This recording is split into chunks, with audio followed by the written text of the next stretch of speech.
Salam sejahtera bagi kita semua, kembali dengan saya di channel ini. Pada kali ini saya mengajak kita untuk menyaksikan seorang ustadz, yaitu Ustadz Kainama, yang kemarin mengaku-ngaku lulusan STT Jakarta, Leiden Belanda, dan Haifa Israel. Secara tegas STT Jakarta telah mengklarifikasi bahwa Ustadz Kainama tidak pernah sekolah di STT Jakarta. Nah, kali ini Ustadz ini ngibul yang menuduh dirinya sendiri sebagai penista agama, teman-teman. Apakah ia menyerahkan diri kepada kepolisian, ataukah polisi menjemput Kainama berdasarkan pengakuannya? Oleh karena itu, jangan skip video ini, simak video berikut ini. Ketika ada orang yang bilang, poin nomor 1, saya tulis, poin nomor 1, apa itu penistaan, penipuan, pembohongan, dan pembodohan publik? Itu apa? Sekali lagi, penistaan, penipuan, pembohongan, dan pembodohan publik apa? Ya, di situ dia ingin menyampaikan bahwa apa itu pembohongan, penipuan publik, penistaan. Nah, dia akan memberikan syarat-syarat orang yang disebut sebagai penistaan, pembohongan publik, ya, dan penipuan. Apa itu? Kita langsung dengar aja kembali. Apabila seseorang mengatakan bahwa Injil, kata Injil dalam Quran itu ngambil Evangelion, tuh. Ya, syaratnya udah jelas ya. Dianggap sebagai penistaan, penipuan publik, pembohongan publik, jika mengatakan bahwa Injil itu Evangelion. Semua orang yang mengatakan Injil itu Evangelion menurut Kainama adalah penistaan dan pembohongan publik. Gak peduli itu orang Kristen ataupun orang Islam. Nah, kita langsung nonton lagi ya. Sekali lagi, mau orang Islam ke, mau orang Kristen, orang apa, tapi kalau dia berani bilang kata Injil dalam Al-Quran itu mengambil dari kata Evangelion dari Bible, itu orang yang melakukan penistaan, penipuan, pembohongan, dan pembodohan publik.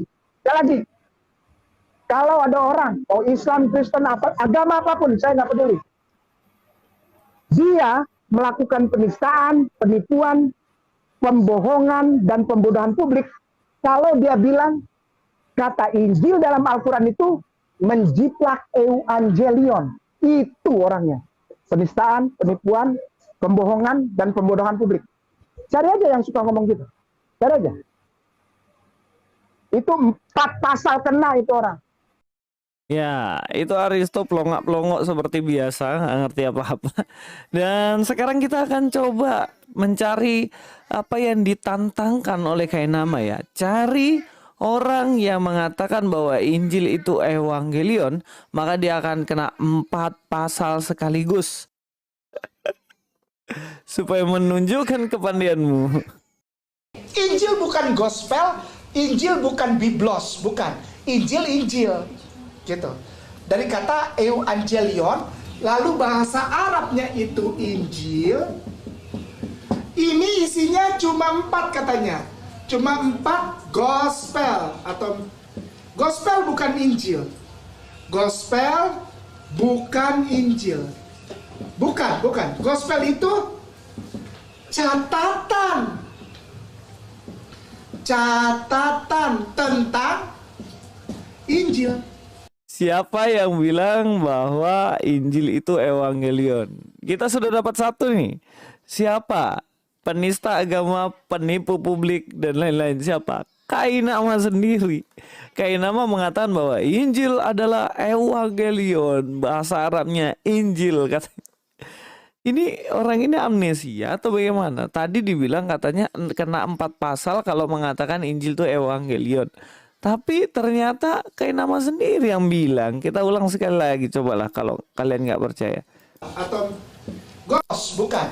Injil, gitu. Dari kata Evangelion, gospel, Injil bukan gospel, Injil bukan biblos, bukan. Injil, gitu. Dari kata Evangelion, lalu bahasa Arabnya itu Injil. Evangelion, lalu bahasa Arabnya itu Injil. Ini isinya cuma 4 kata. Nah, teman-teman, kita sudah dengarkan apa yang dikatakan oleh Ahmad Kainama. Di situ ia mengatakan apa itu kebohongan dan syarat-syarat yang disebut sebagai penista agama. Ia mengatakan penipu, pembohong, dan pembodohan publik.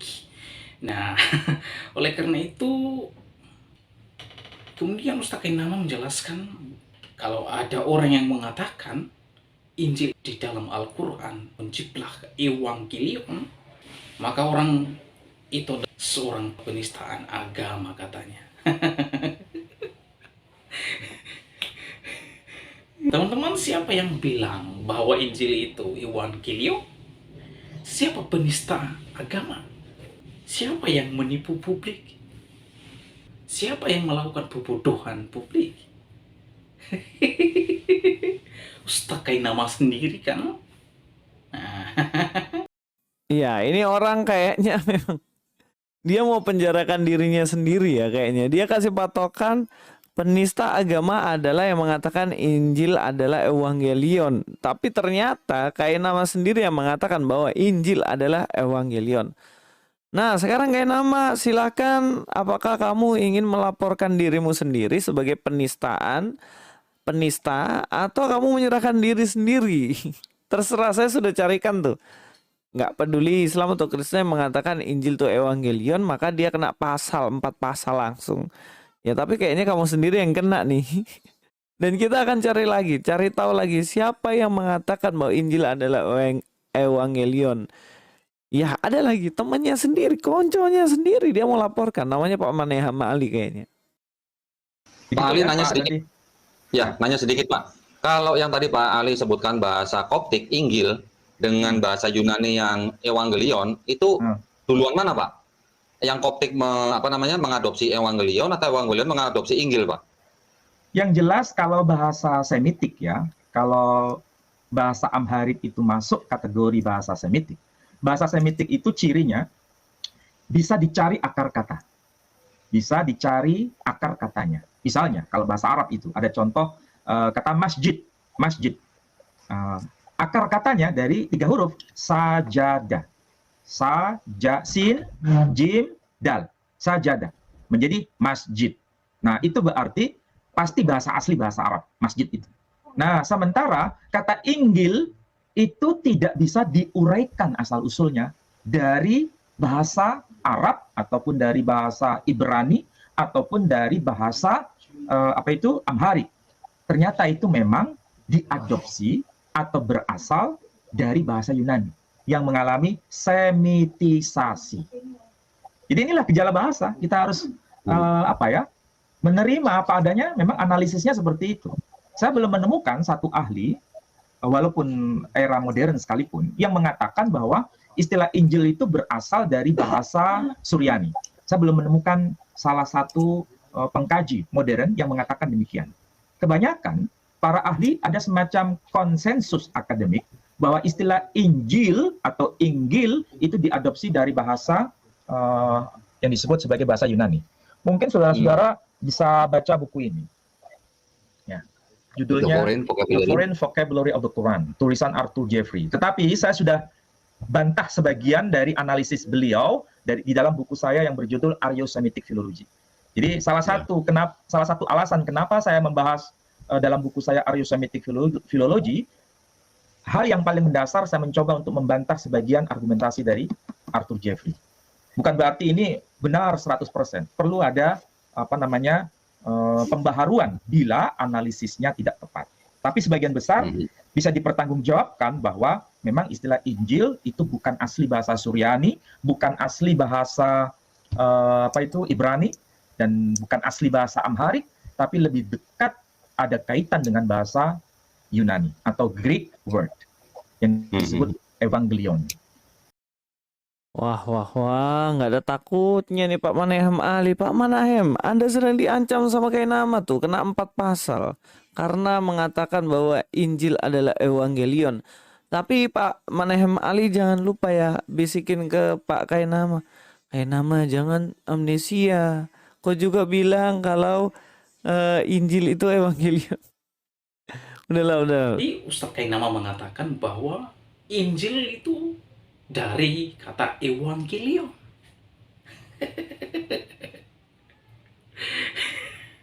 Ia sendiri memenjarakan dirinya.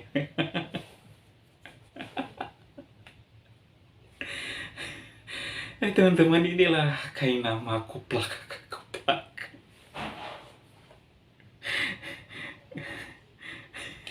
Ini orang kalau sudah menipu maka ia akan melakukan penipuan secara terus-menerus. Ya, seorang penipu adalah seseorang yang sukar untuk jujur.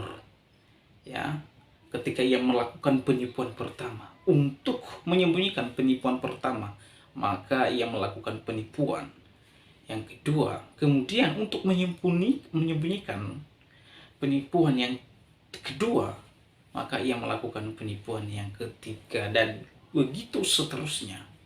Ya, tadi kita melihat bahwa Kainama mengatakan bahwa kalau ada orang yang mengatakan Injil di Al-Quran menjiplak evangelion, kata Ustadz Kainama, orang tersebut merupakan penistaan agama, katanya. Tapi Ustadz Kainama lupa bahwa dia sudah pernah mengatakan bahwa Injil adalah evangelion. Ini orang ini tidak pernah konsisten dengan apa yang dia katakan. Ya, jadi itulah teman-teman penjelasan dan pencerahan dari Louis terkait dengan ungkapan-ungkapan Kainama yang tidak pernah konsisten dengan apa yang dia sampaikan. Sebab Ustadz Kainama ini yang mengaku-ngaku lulusan STT Jakarta, lulusan Leiden Glada, dan lulusan Haifa Israel. Semua sama ya, mukallaf ini. Kalau mereka melakukan pembodohan, pembohongan publik, ya, seperti Irena Handono mengaku mantan biarawati, padahal ketika ia masuk di dalam persiapan untuk menjadi biarawati atau suster, Irena Handono hanya 6 bulan bertahan. Kemudian Ustadz Bangun Samudra setelah mualaf tiba-tiba muncul sebagai pemuka agama, pendakwah agama Islam. Bahkan yang mengaku seorang lulusan Vatikan, bahkan jenius lagi. Tetapi ketika ia membaca Alkitab, semua salah. Jadi oleh sebab itu Ustadz Kainama ini sangat ketakutan sebenarnya terkait dengan kebohongan pendidikannya. Mendadak ia mengaku sudah diselesaikan di kantor hukum Brawijaya bahwa Kainama tidak lagi menyebutkan tentang hal ini dan berjanji bahwa ia tidak pernah sekolah. Loh, katanya kan lulusan Leiden dan lulusan Haifa. Mengapa sekarang mendadak mengatakan tidak pernah sekolah? Dan itulah tanda, ya. Dan katanya itu sudah ditandatangani pada tahun 2018 katanya. Ya, pertanyaan saya, apakah kesepakatan itu dilakukan dengan dua pihak? Baik pihak dari STT Jakarta maupun dengan pihak Kainama. Kalau hanya sepihak, maka jelas-jelas cara-cara seperti ini adalah mencari aman saja. Mengapa? Untuk jaga-jaga, sebab jika di kemudian hari dilaporkan Kainama ini, karena sudah mencoreng nama STT Jakarta, maka ia ada pembelaan. Ya sudahlah, karena mereka terus berbohong. Demikian video saya kali ini, sampai jumpa video saya selanjutnya. Tuhan Yesus memberkati kita semua. Shalom.